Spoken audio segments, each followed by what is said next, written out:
Welcome back to Following Noadon, a Stormlight podcast.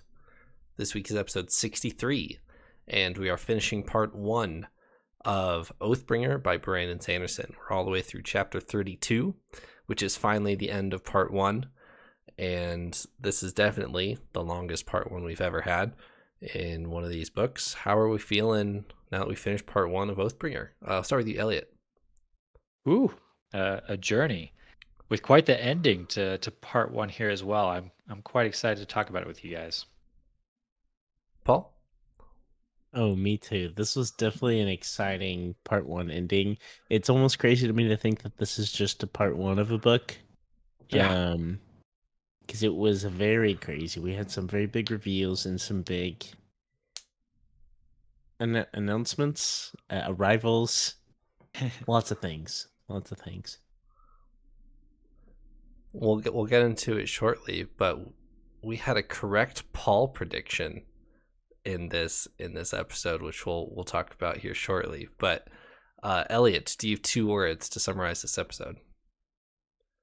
I, in true Paul fashion, am going to rebel against your 2 words and only give you one. My 1 word is bubbles. Bubbles. You had bubbles. You had 3 words last week, so we'll let 1 slide this week. There you go. That's a good one. Paul? Yes, I have 2 words for you, Trevor. 2 great words. I have truth and watchers.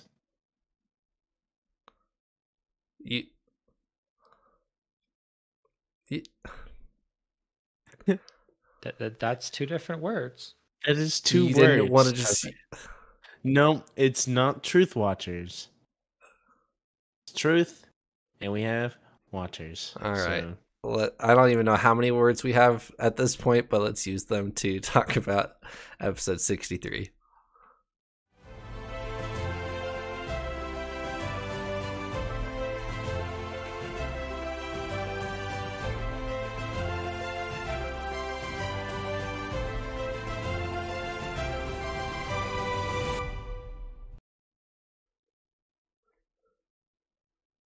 All right, yeah, words, whatever. Paul, you start, go. I wish I could say my words are deep. They're not. It's because I just want to talk about Renarin. That's about it. We actually though, we found out a lot of things this week. I think honestly this is one of the first times that I've had more questions answered than were brought up, or at least we had some questions answered. I will leave it at that, because once we start talking about it, I'm gonna have a million more questions. We had some questions answered. We've seen an Unmade now. And Watchers, there's nothing to go with. I just wanted to say truth. I thought about trying to make the connection, and I said Watchers instead of Watcher, because we saw Bridge 4, and they were watching the Unmade. Wow. Wow. All right, moving on. I'm not even going to pause on that one. Elliot, go. Mine is so much more deep and insightful Bubbles? than that. Yep. Mm-hmm. Bubbles. I simply picked Bubbles for 2 simple reasons. First, actually, for Kaladin, and Kaladin showing off a new ability in where he forms like a little protective bubble over him and the people he's trying to save to ward off the storm. Like, where was that 3 books ago? That would have been handy. But I also picked Bubbles for this oozy, creepy, flowy, unmade thing that, in my mind, is like this bubbling mass of slime and tar. And I don't really know. There's so many ways you could go with like depicting this visually, which I'd be really intrigued to see. But in my mind, it's kind of like this bubbling mass of grossness. I have a visual for you later this episode, which I can help you with there. But first, a round of applause for Paul. He had a correct prediction not too long ago that our slime guy was an Unmade, and it has been revealed that our slime guy is an Unmade. And we'll do a spell check, see if Paul can spell the name of our slime guy. But first, Elliot, how do you say this name? I'm not sure about this one, but I think it is going to be said Ray Saphir. Okay. Ray Saphir. Oh no. So I got this one wrong. I gave this one my best, but I'm 99% sure I got this one wrong. The way that it says in the audiobook is Ray Shapir. Okay. I believe Ray Shapir. And I changed my spelling of this like at least 10 times while trying to come up with it. I'm just gonna go for it. I'm gonna assume that there's an asterisk, as we usually have in Brandon Sanderson stuff. Right. So an I An had- apostrophe. Yes, I said that. Yes, sorry. I had see that's how bad my spell check is gonna be this week. I had RE apostrophe SHAPIER. Ray Shapir. Like literally it's spelled like a peer. I didn't even realize that, but at the end. Okay. So if it helps you, when you Google Ray Shapir, it autocorrects you to Ben Shapiro. And the correct spelling is RE-SHEPIR.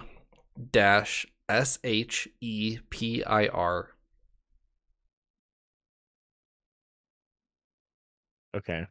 That makes sense. Wait, is it dash like literally like a hyphen? Like a hyphen. Okay. And I would have never gotten the hyphen, but that's okay. if you think about this, I want you guys to think real hard. Is this the first hyphen we've had in a spell check? So I know where you're going because I thought of this. Good. I'm so glad you did. Go. I now have some theory. Well, it's not honestly a theory. It's maybe some information that will help our ponderings in the past. The place where we saw a hyphen before was, I'm going to butcher this pronunciation, but Ja-Anat, Ja-Anat. which was in a Dalinar vision, right? Yes. Where he's in the Pure Lake and they're like chasing some sort of evil spren thing, and then a big old beastie comes and smashes them all. Yep. So, Ray Shapir is an unmade. Doesn't seem like too far of a jump to say that Shah Anat is likely another one of our unmade. So, with this information, I'm really glad you keyed into this. Do you guys remember when I asked you how many unmade we've seen on screen or on paper? Ah. Do you guys remember this question? Mm-hmm. I don't remember what my answer was. I don't remember what your answer Yes. was either, but Ja-Anat was not brought up, and we didn't know about Ray Shapir. But what's the other name for Ray Shapir that we were given in these chapters? Renarin says it. The Midnight Mother? The Midnight Mother. What is another? What's another name we've heard midnight in? Do you guys remember this? The Midnight Essence. Yes. All right. So we're beginning to connect a couple dots here of our black ooze connected to our midnight essence. We brought that up before when we saw a couple chapters ago, the first time we saw this, and then she's revealed as the Midnight Mother, and we've seen Midnight Essence before. So there's some interesting ties we're having here. I'll turn it over to you guys real quick, and then I'll talk about something also related. But go ahead. I do want to say something about the Midnight Essence real quick. I did make that connection pretty fast in this chapter because we see the like shapes like break off of the main mass and take form and come after and attack our creatures, which, side note number one, which I want to talk to you guys about, this is like the solidest spren I think we've ever seen. It seems like a lot of our spren don't really interact with the physical world. It's like Syl can just barely carry a leaf, right? Right. And so, but this Spren can move things. It can kill people. It can stab you with a spear. Like, this seems like a very physical, in the physical realm Spren, which seems very different. But that's a side note. What I'm really going for is these figures that break off from the main mass. They mimic or seem to take the form of shapes that Shallan knows. We're kind of getting it from Shallan's perspective, right? So she sees like Navani and Adolin and other people she knows in these shapes because they're mimicking people. Now, thinking back to when Dalinar first saw the Midnight Essence in that vision, were those creatures mimicking something? They seem to be a very nondescript beings, if I remember correctly. But they were like generic blobs. generic enemy, like. But they were not morphing. They were a definitive like shape, right? Yeah. Yeah. I remember them as like, yeah, blobs with legs, kind of, and like mouths and gonna eat you. But yeah, I'm like curious gaseous was what Yeah. the vision I had in mind was, like a smoke creature. Yeah. So now I'm wondering if that's what this Spren does, is mimic things, and that was a mimicry of something. Puppy. Oh, maybe dogs or something. I don't know, wolves maybe, or white spines, or who knows. But I also thought, though, in this chapter, Shallan like almost melds consciousness with this thing, which is kind of crazy. We'll talk about in a second. But she seems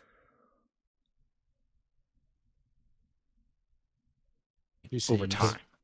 So maybe that previous Midnight Essence we saw was before it was interested in humans, and it wouldn't be mimicking anything. It just was sending out its own little creatures. I don't know, but all of that were things I was kind of processing through as we're learning about Ray Shapir. If you guys would turn your attention to what I've posted in the Discord, and I'll put it on screen for those watching now. This is a picture. It is titled Battle for the Lost Library by Pitar Penev. And take a good look because there's quite a bit happening in this picture. Zoom in if you need to or whatever. But take a second to look at this and I'll get your guys' reactions. But this is a depiction of what is happening in this chapter. You're right, there's a lot happening. I even follow half the stuff that's happening here. Yeah. We have Adolin and his shard plate in the kind of the middle right. And what is probably Shallan closer to it. And then there's just all sorts of these figures. Creations. Yeah. in the back with like spider legs and all sorts of cool things happening. Yeah. In true Roshar form, I'm getting a very crab-like essence from this like mother Spren thing. That was well done.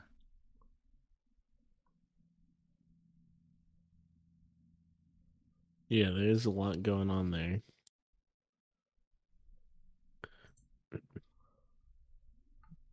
These figures, these creatures seem very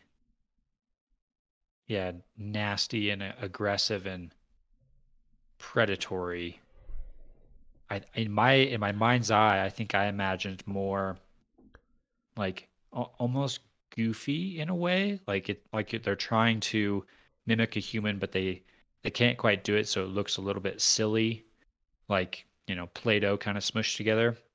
Whereas this is much more like alien type beasts. Mm-hmm. Yeah.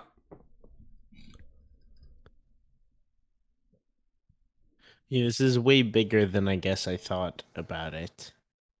In my I guess the way I envisioned it was more of like a normal hallway setting, and there was just this big blob that these things were coming out of, but not necessarily like one huge deposit of like faces and things of that nature, if that makes sense. Um, very interesting. One thing I did want to address, because Elliot mentioned it earlier about like this, if this is a spren, right, seems much more in the physical realm than our others. I really like your terminology there. On point. Nice job. Thanks. Doing my best. And I don't have a definitive answer, of course, but the way that I've, I guess, rationalized that or thought about it is, so this, from what we understand, is this is a spren that's like desperately wanting to, I don't know, be something, right? It's kind of like an unhealthy like internal motive or desire for something it can't have, and so it's like becoming this big disaster. And my guess is that it like started as a normal spren would, but like the more like corrupt and like the more it sought after this desire, it just kind of like grew more and more. And I think its physical realm presence is probably like an after product of that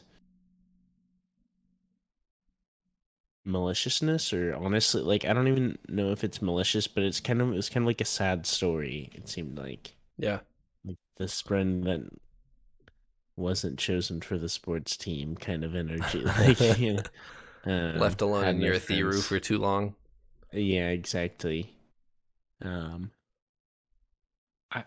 think the too long aspect of it might be important too.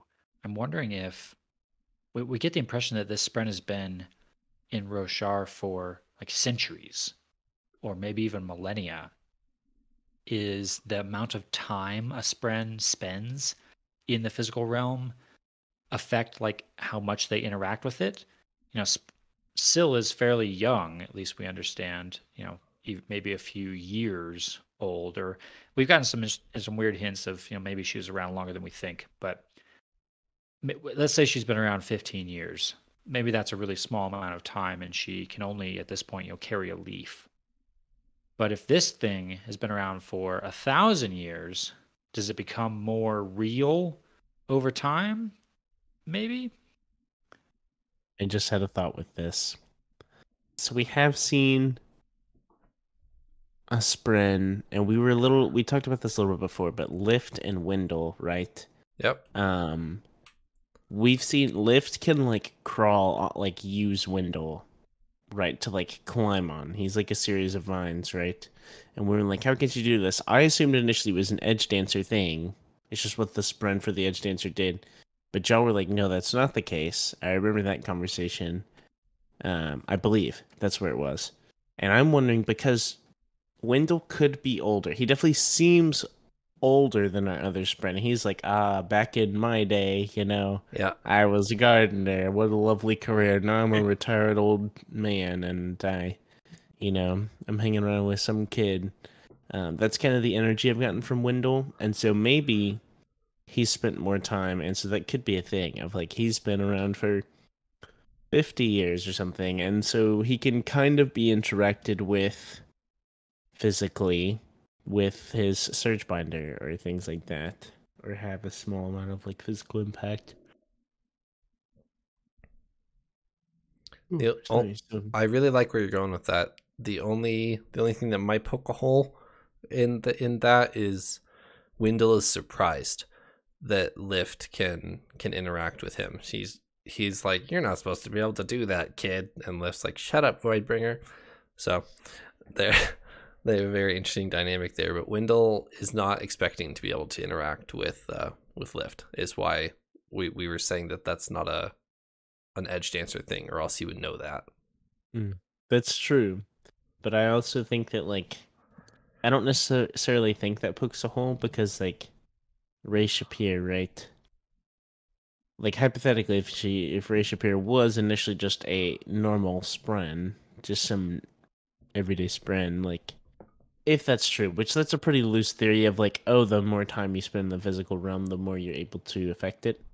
Um, at some point, you're gonna make a breakthrough where it's like, oh wait, someone can touch me now, like I am physically touchable, and like that's kind of a breakthrough, and Wendell could be there, I guess.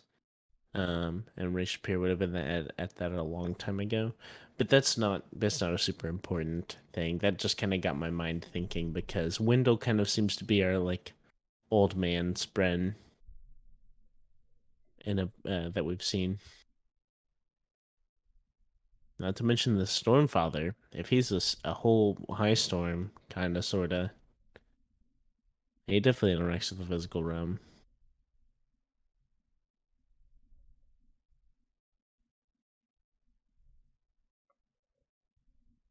Yeah, I feel like I just kind of went off on a little rabbit trail there. You're fine. Oops. Before we move on to chapter 30 and the real climax with Ray Shapiro here, I just want to highlight before we get too far the building up to this confrontation with the Midnight Mother and this this tunnel that they find. There's a hanging in the square or whatever, and Ray Shapiro in Ray Shapiro fashion is going to mimic it and hang some random person that looks like the person that that was just executed. And so then Shallan sees the Unmade and runs after it, and basically the Unmade runs through a wall, kind of, and they figure out this like slit in the door and open it up, and there's this big winding staircase, old-fashioned style, big dark pit. And the way that this is described is very like royal hall like. There's statues everywhere, and there's murals of the heralds. And did you guys catch what else there was murals of? There was something else that I'll fill you in on if you didn't catch it. There's a tree woman thing. There was a tree woman thing. Anything else?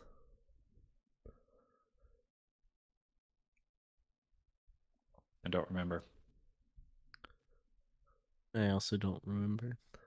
So as they were going past, there was statues of 3 entities, and one that Shallan recognizes to be the Almighty, and one is a tree woman thing, and it doesn't really mention the third. So anything further on that? It's Odium. Let's go. Which one? The tree third, woman thing? Third... Yes. Or the third one? No. The tree woman thing. Because the third... So we have the Almighty, and then we have Odium, who's not what we expect, but that's okay. Right? But the third one was going to be some like notable good character. What is it? Honor. Odium killed Honor, right? And that's why he's not there. We don't see Honor anymore, right? Isn't that the premise? Like, we don't... Is it that we just don't remember this third one, or that we don't quite see what's in the third one? I don't know what tangent you were going off here, Paul, but I'm trying to make sense of what you're saying here. I'm sorry. That was my really dumb theory, is that this tree woman is Odium. Okay. That's it. That's the summary. I think I have a different guess, sort of similar, but the Almighty is Honor, right? We know that much. Right. So if Shallan sees the Almighty, there's Honor. There's the unknown one, another one, that could maybe be Odium or something else. But the tree woman thing, this actually just hit me just a second ago. I did not write this in my notes. Way back, Words of Radiance somewhere. I have no idea, honestly, where. I want to say Yasna, maybe? Conversation with Yasna and Shallan? Or maybe Pattern? Somewhere in there, they're talking about deities, and they're talking about gods. And they talk about cultivation or something like that as a deity, like alongside Honor. Mm-hmm. Is that who this Mother is? cultivation. Yes. Yeah, So that's a better guess. yes, I'm a this is stick was what I was thinking of, by the way. yes, mother cultivation is Yeah. kind of the god of Roshar, like the Mother Earth, if you will. Okay. And that's who this is. Picture next to Honor, and the third one, which we're assuming is probably Odium. Sorry to burst your bubble there, Paul. Bubbles. Oops. Bubbles. Oops. Anyway, I just wanted to highlight the cool like temple feel that this is, and then they find the library that Yastin's been trying to find for forever, like National Treasure vibes, where they find the lost scrolls of Library of Alexandria or whatever, and yeah, but they think most of it's been destroyed over the years. So That was a sad moment for me. I was looking forward to Yasna and Shallan finding a treasure trove of knowledge and us getting like all these lore answers and history and fill in some of the questions that we've got with what they're going to learn in these books. And then they find the library and it's all dust. Sad face. yeah.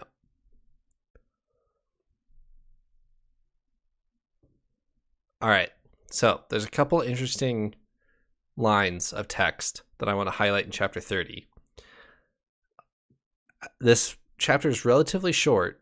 It's pretty short. It's the climax between Shallan and the Midnight Essence.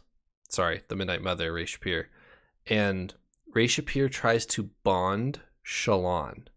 Did you guys catch this? Where Shallan has the option to sever her ties with Pattern and bond Ray Shapir. And obviously she doesn't. She holds to Shallan, or to Pattern, and Pattern holds to her, and they hold their bond, and Ray Shapir gives up. But what were you guys' thoughts on this? This is something that was super weird. And I don't know that I've fully fleshed it out, so. That's what we're here for. True. It kind of played it. So a lot of my theory with why is Ray Shapir like following around Shallan, or like why is this all happening with Shallan, is that she's maybe the opposite of a light weaver, or kind of trying to mimic a light weaver, or things like that. And maybe she just has this fascination with Shallan because she is our resident light weaver, right? So that kind of makes sense, but I'm still so confused. Like, why would Ray Shapir want to bond with Shallan? Was it just like a, oh, please spare me? Was it a, like, oh, I've been following you forever, I'm your biggest fan, like, please bond me, like, or what? And also my thought is, what would happen if Shallan bonded Ray Shapir? Like, what would I have no clue where to begin with what would happen there. Would like it just be really weird, or like would she completely corrupt Shallan, like entirely? Like, would she just envelop Shallan? Like, I don't. There's nothing to say. It's all ambiguous. I have no clue.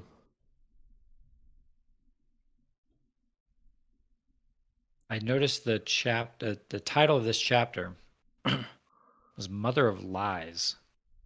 And lies is kind of Shallan's thing. I don't know if it's all light weavers, but it's definitely Shallan's thing. And yeah, I was thinking along all the same lines that you are, Paul, of what would happen here if she had killed Pattern or whatever that looked like, and bonded with this unmade. Because yeah, it does seem like this, like Ray Shapir is some sort of like inverse of a light weaver, perhaps. The fact that Shallan is a light weaver is mentioned a couple times in this as being important, as Ray Shapir fears her because she's a light weaver. I don't know if that's because she knows what Shallan is capable of, or if she has some sort of special bond with light weavers. I was kind of confused by all that. But are the unmade, like, are they all like corrupted versions of the different orders? I don't remember how many of them there's supposed to be. I think Dalinar saw that at some point. 9. Mm-hmm. Yeah. Correct me if I'm wrong, Trevor, but You are I'm not pretty wrong. pretty confident that, and that's when I was really like, okay, there is a alternative to Stormlight. There's like a negative Stormlight, and there are negative, like, what's the word I'm looking for? Inverse. Basically reflections, inverses of all the knights' radiant orders. There's and this kind of plays into that, which I think is really cool. There's some evidence for that in the next chapter, which we'll talk about here in a second. Yep. I want to skip 31 for now, the Kaladin chapter, and we'll kind of tag on this last Shallan chapter real quick, and then we can just talk about we can talk about Kaladin to end the episode. But at the end of the part, it's kind of just Shallan sitting in a corner and kind of trying to relax. Polona brings her some tea, just kind of, take a deep breath. It'll all be okay. And Shallan has a couple interesting points in her head about Spren. Did you guys catch this? So Shallan has some interesting thoughts about the humanity of Spren. She like wonders if somehow Ray Shapir was human at one point, and it doesn't really explain. At least I didn't catch it. Why Shallan thinks this? It's just like the memories or whatever that she's gotten off of this thing seem to indicate that, perhaps. I mean, there's not a whole lot to go off of here, but that alone makes me start to question a little bit my entire understanding of what Spren are, perhaps. I'm not really sure.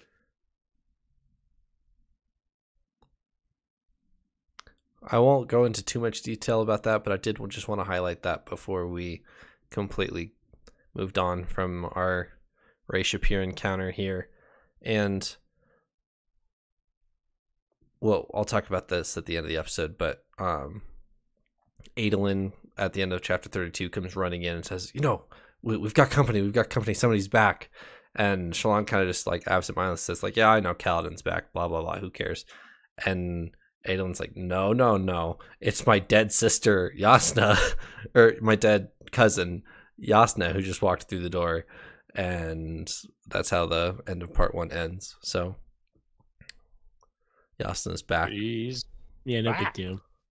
Yeah, well, Now, just real quick before we talk about Kaladin, would you guys have liked it better, and maybe this is a weird question, but would you guys have liked it better if this chapter had come without the epilogue of Words of Radiance, where we didn't know that Yasna was alive? If this had been like an Oathbringer reveal as opposed to End of Words of Radiance reveal?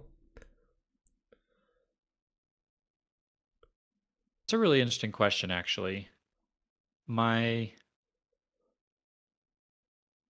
want to say I think I would have liked it better without the epilogue.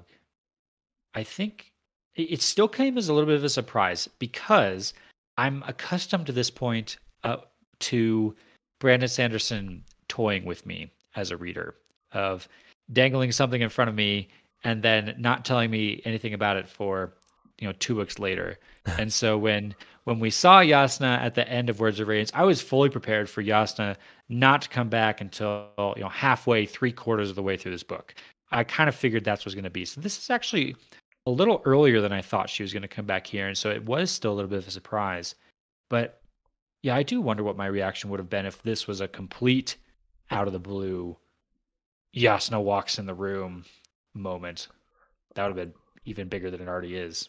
I just always imagined that it would be way cooler if this was like the last two words of part 1 was Yasna Kolin, and you're like, what? Like, how? You know, but that's not how he wrote it. So.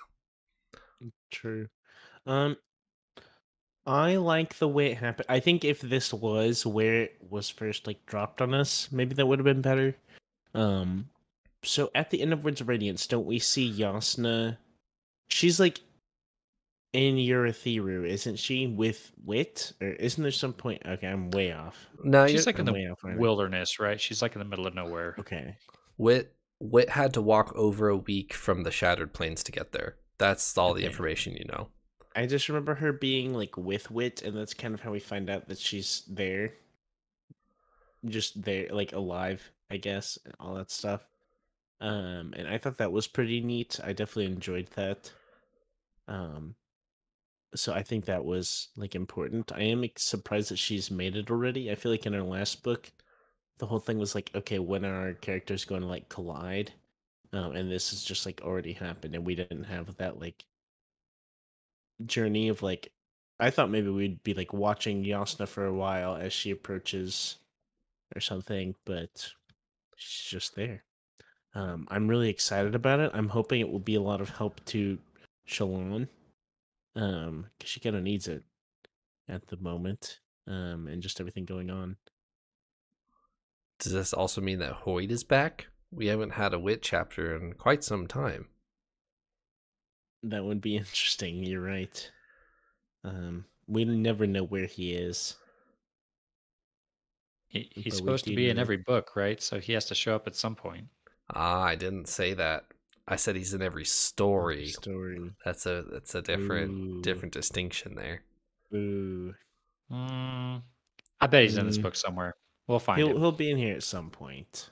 But In typical Stormlight fashion, he does have to go off on some random parable story to one of our main characters. Of course. So, Of course. keep your ears out for that.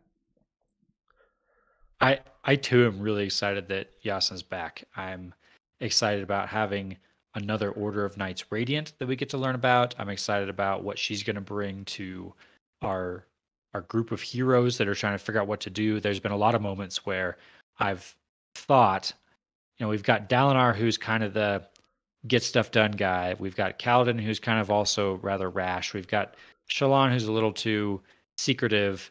They need someone who's just a little more analytical and figure this out kind of person. Yasna, I think, might fill a much needed role in our group of heroes. So I'm excited for that.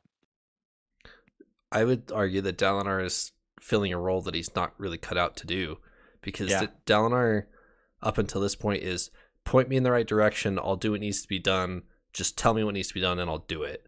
But lately he's been in the role of, okay, I need to figure out what needs to be done and then do it. And he's really struggling with that part of it.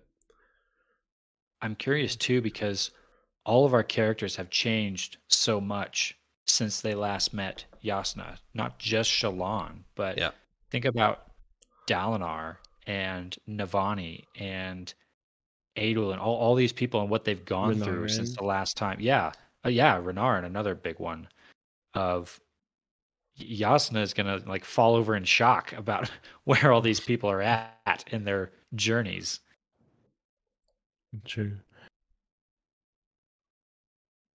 She is. Speaking of which, there's two things I want to make sure we don't like gloss over, I guess, before we get to the ending.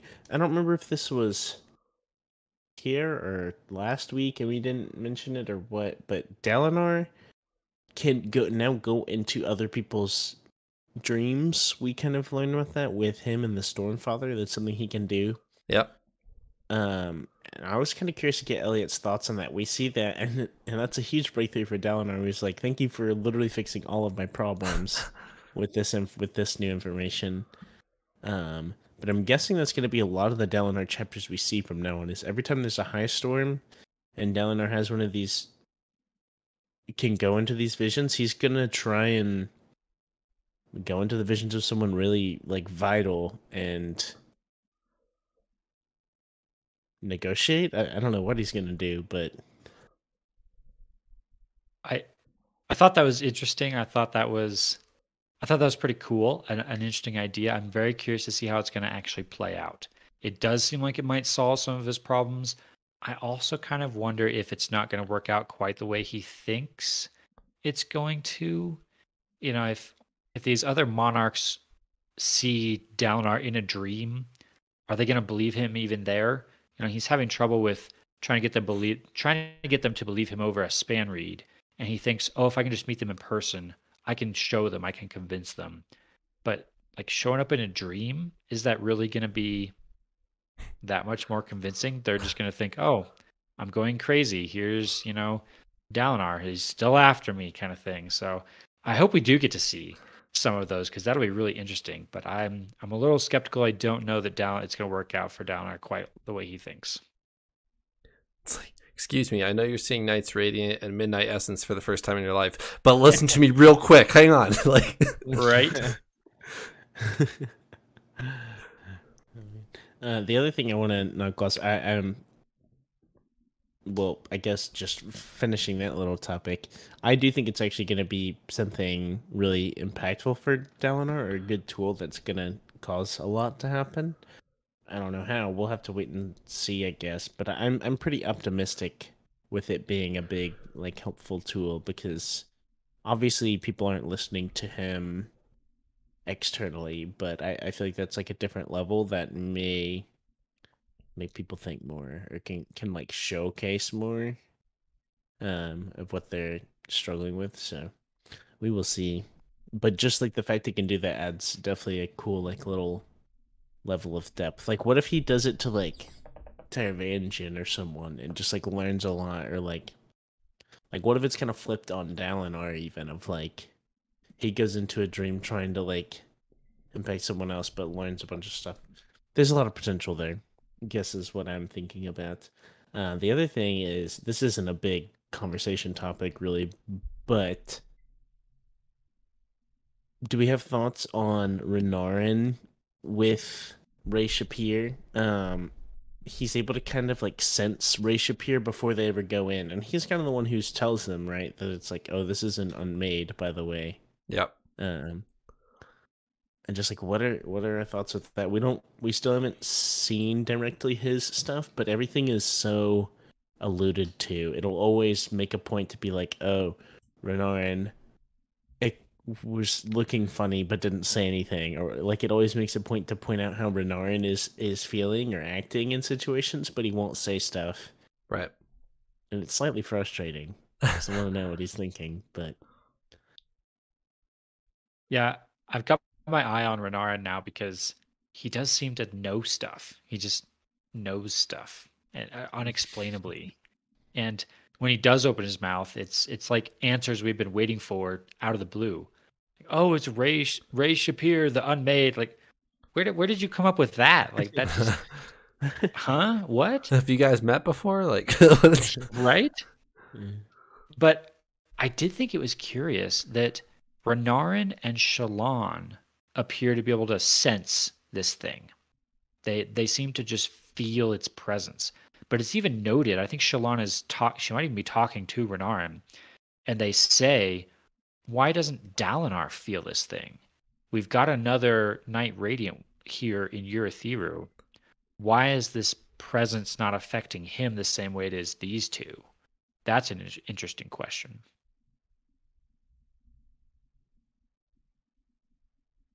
that is, I do not know that one. I do, but I'm not going to tell you. Jerk. Wow. If only Renarin were here, he would tell us. He'd be a homie. Or he would just scribble things on the wall vaguely and hope you figure it out. Probably. Well, at least he'd give us something, you know? I did think Renarin got a pretty cool hero moment here in these chapters, this scene where, before we've kind of seen Renarin, paralyzed with either fear or screaming sprint or whatever it is. Renarin kind of gets a moment here in the spotlight where he's in the action. He's contributing. He's a major reason why they're able to win this battle here when he's going around healing all of the bridgemen and that are falling and getting injured. It was cool. I liked it. I think it's kind of funny, just to point it out, that he does have some heroic moments here, and he doesn't freeze up or anything. But every time he's ever just been in a fight with like a normal human, he's just locked up and not done Yep. anything. But Yeah. now he's against this like otherworldly, unmade, one of the 9 like dangerous beings, or like I don't know, something really like scary, and he's more capable, which is interesting. That actually is a good question. We before were told specifically that he has like epilepsy or something like that. Epilepsy. Yep. Yeah, has his knight's radiantness cured him of that, or is his new abilities allow him to just push through that a little more? Or yeah, that's a good point, Paul. We've seen him freeze up, but he doesn't do that here. We've seen him have glasses before too, and he doesn't use those Right. anymore either. I think one of two things could be the case.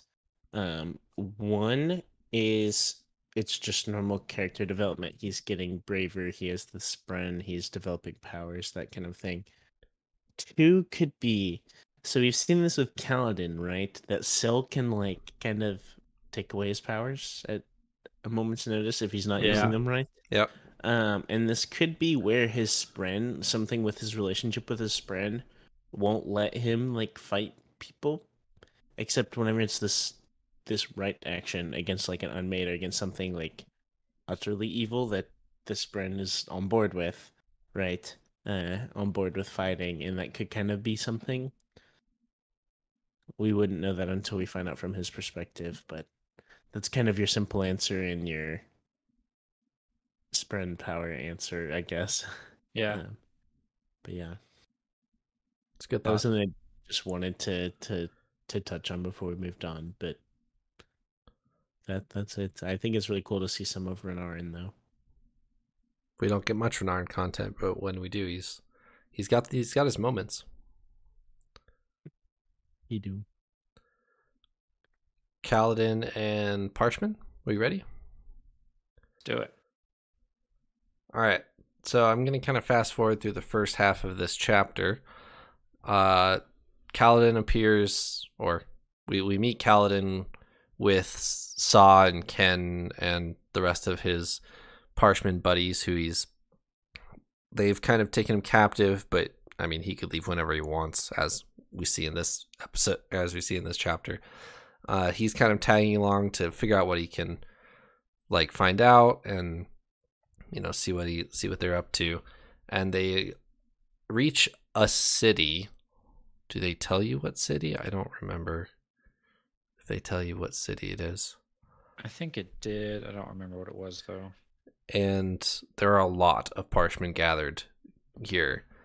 And there appears to have been some sort of, conflict between the Parshmen and the humans, because the humans are all basically in prison. They're all in these cattle pens outside where the Parshmen don't know what to do with them. So they're kind of just, herding them over here and, hey, stay over here. We won't hurt you. So this is kind of where we pick up this scene. There's a high storm coming, and Kaladin kind of breaks ranks and says, okay, everybody get under cover. There's a high storm coming.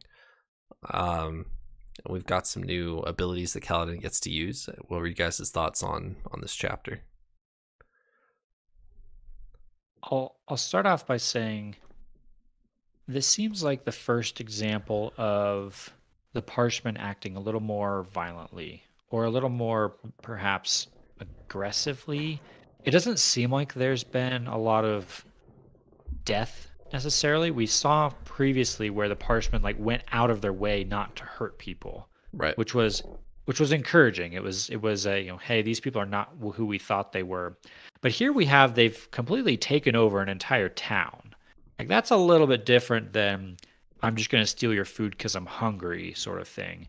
They obviously haven't murdered all the people in the town. They've still got them all in pens and stuff like that. But this does seem a little bit of a step up of these people are acting aggressively against the Alethi humans.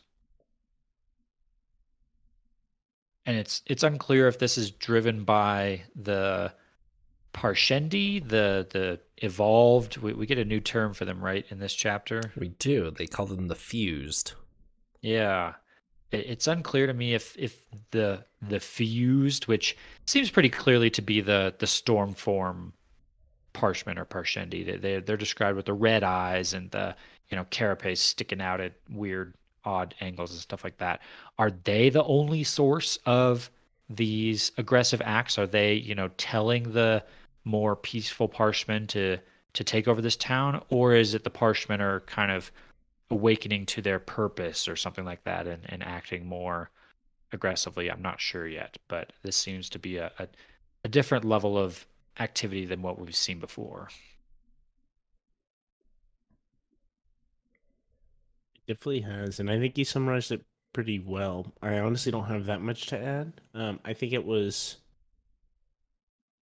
this was kind of the little pinnacle there of Kaladin going with the Parshmen, and he learned a whole lot and saw basically what they're doing, and then he dipped when things got dicey, didn't he? He sucked some Stormlight and flew off, which was definitely right. And then he has a run-in with the High Storm, the Stormfather, and that was pretty interesting.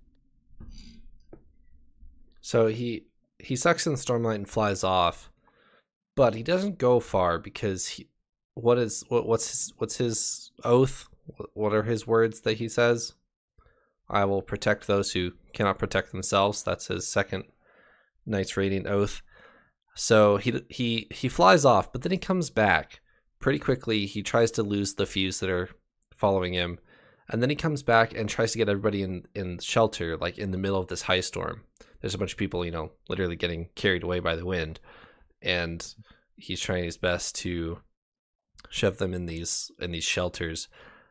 And then he has some sort of ability that kind of manifests itself here, where he uses wind spren as a shield against the wind. So he kind of summons wind spren around him that are not Syl. Like these are other spren, and he uses them against, like, as a counterpoint to the high storm, and kind of creates a bubble, as you said, Elliot. I always envisioned it as more like a wall, where he's like forming a wall in the high storm, and then it's creating like a barrier, as opposed to more like a bubble. But either way, he's protecting those who cannot protect themselves first and foremost. I couldn't tell if that was a power related to his surge binding. Like, is this one of his lashing, or his other one's adhesion, right? Yep. Is this a version of one of those, or is this something different? Is this him like calling hundreds of spren to him, and the spren essentially doing this? I couldn't really tell, but it does seem like a new power for him. It definitely is. We've seen rules with all the surge binding, and so I'm kind of on the train that this is just a bunch of spren, and he somehow has authority over them in a way that he may learn. Maybe there's more than just being a surge binder, or maybe it's Syl who was doing this whole thing. And these are just all her Windspren buddies. All her cousins. Exactly. The whole family came out. I'm not quite sure, but that's one thing I'm really curious to find out. Because if so, then I'm going to assume, once again, that all of our search binders can do a similar type thing. 100 patterns altogether. Yikes. Oh man. Oh, man. So Literally imagine the volume of the hum. It just be like, yeah. Be some serious dividing by zero happening in that crowd. Oh my goodness. No mating would happen ever again. It's a deafening voice. Yeah. No mating. That'd be terrifying, honestly. So Kaladin has a very specific conversation with the Stormfather. Did you guys what'd you guys think of this? Where Kaladin asks, "Hey, Stormfather, can you divert the storm? You're killing people." And the Stormfather has a very specific answer to this. Do you guys remember what this was? I think that conversation went about the way I thought it would. That the Stormfather's basically he seems to pause and think about it, but then ultimately decide, I am a storm. You're basically asking me to not be a storm. Right. And so he's basically like, nope, sorry, this is who I am, and crushes the town anyway. Biggest thing I thought about from this is it mentions, I don't remember who says it, but it mentions it of just how everyone has envisioned him as a high storm, therefore he is a high storm. And I was like, okay, do we just get everyone to imagine he's not a high storm? He's just, I don't know, just a little gust of wind. And That's then a good point. Then high storms are no more. Like, that could be a nice little solution. That could probably help some things, or I don't know fully what to make of that. Like, is that something doable? Like, all right, everybody, on the count of 3, stop believing in high storms. 1, 2, 3. It didn't work. All right, who's problem solved? Like, man, wouldn't that be handy?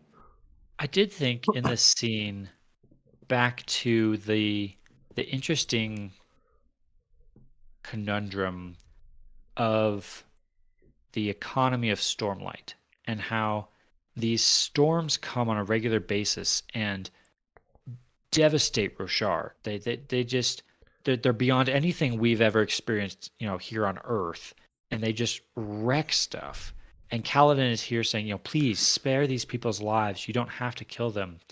But the flip side of that is all of these societies on Roshar rely completely on these storms to replenish their Stormlight. There's so many things, their currency, all the fabrials they use, so many other things that I feel like we've just barely touched on that are powered by their farming patterns, like everything. Yeah.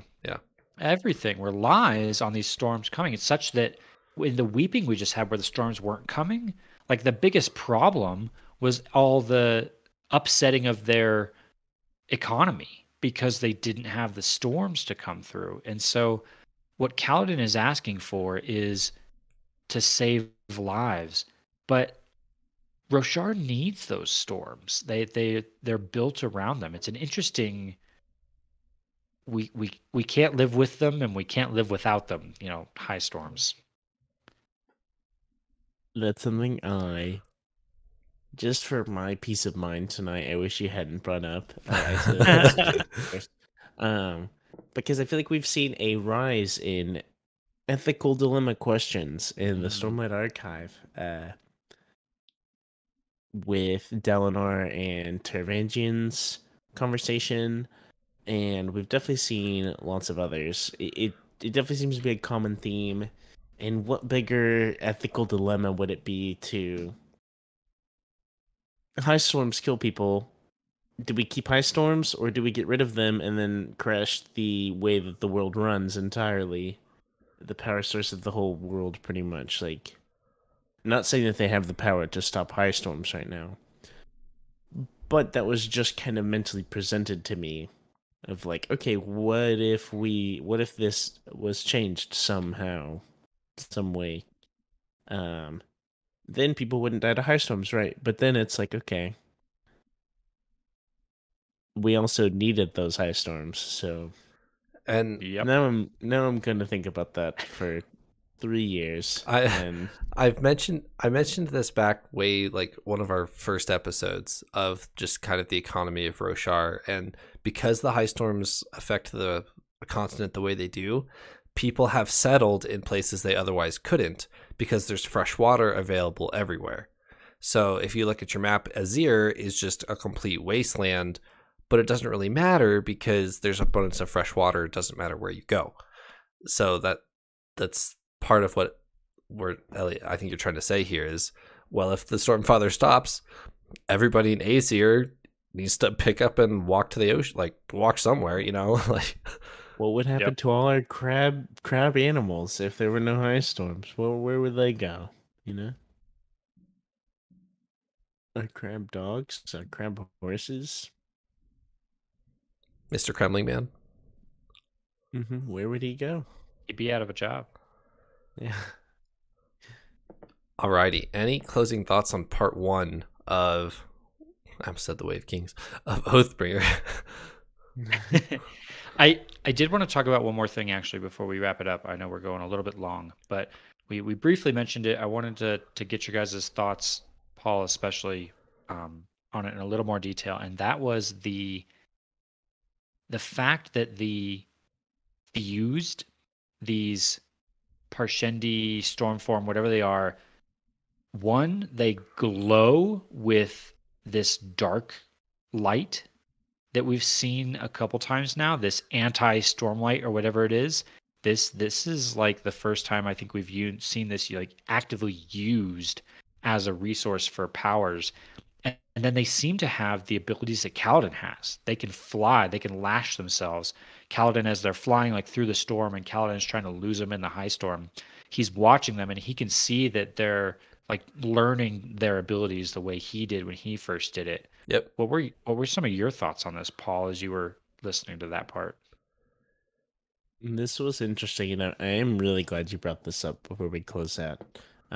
Because it does say that it's like they're emitting darkness, like darkness is coming from them. Like whenever we think of darkness is like the absence of light, and it's not something that you produce darkness, right? Right. And this is something that's like exuding or producing darkness, which definitely makes me think of the Dark Sphere again, or like just these evil powers, the opposite to our Surge Binding. So are all our Stormform Parshendi, are all the fused like Windrunners or like negative Windrunners? Right? I'm not quite sure. The absolute value of a Windrunner. Yes, the absolute value of a Windrunner. That's very scary. Yes. But as a fan of really incredible battles, I'm pretty excited because I imagine with how epic our fight at the end of Words of Radiance with Kaladin and Zeth over the High Storm was, I think we're gonna have that, but on a big scale. Like, what if there's just a whole battle of people up in the air, like just a whole war, like, well, think about 100 feet above ground. Totally, because we've seen when Kaladin hangs around with his Bridge 4 people, they like inherit some of his abilities. So think of Kaladin at the head of like a flying Windrunner Squire army going up against all these fused anti-Windrunners. Oh boy. Bridge 4 turns into Plane 4, and they're just gonna fly up there and just fight the Stormform. The Stormform Parshendi, and it's gonna be incredible. But I'm really, everything is what I want to see the most next. What I want to see the most of next. But the dark energy is definitely a huge thing that I am super interested in. That, and now we've seen an Unmade. I'm really curious to see if Yasna can shed more light on the Unmade or things like that, because she always knows these things. If anyone does, like Yasna will know it. So I'm really excited. Going on into part 2, I would say the one thing I'm nervous about, just as a whole, is I feel like our first part of every book kind of has a hook, and then part 2 and 3 are like slow world building or build up, and part 4 and 5 is where all the crazy stuff starts to happen. In Words of Radiance, part 4 was even still a lot of building, and part 5 is where everything happened. But that's the only thing I'm a little worried about.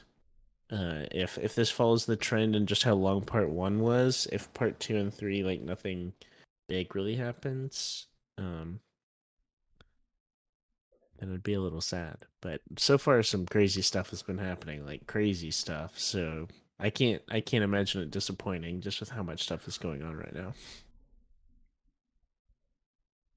Yeah, I'm with you, Paul. We might be headed into a slower section. We'll see, though. Maybe he's going to change it up on us a little bit. But I'll say for me, I actually enjoy some of the slower sections and getting to delve into the lore and the history and some of that stuff. So if we get to do some of that for a few hundred pages, I won't be too sad. But before we wrap up part 1, I did want to, in keeping with my themes from before, touch on a little bit quickly of what I thought a theme of part 1 of Oathbringer was. And we've talked about it already, actually, this episode and last. So I'll just real briefly say, I think coming out of this part, I felt like a major topic we've talked about quite a bit is the whole morality part of it. The whole, how do you decide what's right and what's wrong? And we talked quite a bit about that in this episode and last. And I think, even like Kaladin, who's out with the Parshendi, I think is battling with that. He's trying to figure out, is it actually right to fight against these people, or are they right? Are they justified in what they're doing of fighting back against? So some really interesting questions of how do you define what is right to do, and how do you decide who the good guys and the bad guys are? That's I think my theme for part 1 of Oathbringer. Yeah, I think you nailed it 100%. Agreed. Alrighty, you guys ready for part 2? Oh yeah. I'm ready Interludes. I was gonna. ready for interludes. I was trying to bait you and get you both to say yes, and I was gonna say, well, too bad, because we've got interludes to do. But neither of you took my bait, so. Oh yeah, we're past the Trevor baits now. All right, we have interludes to do next week, and then we're into part 2 after that. So let's read and find out more. Thanks for joining me, Paul and Elliot, and I will see you guys next week. Let's go. Way down.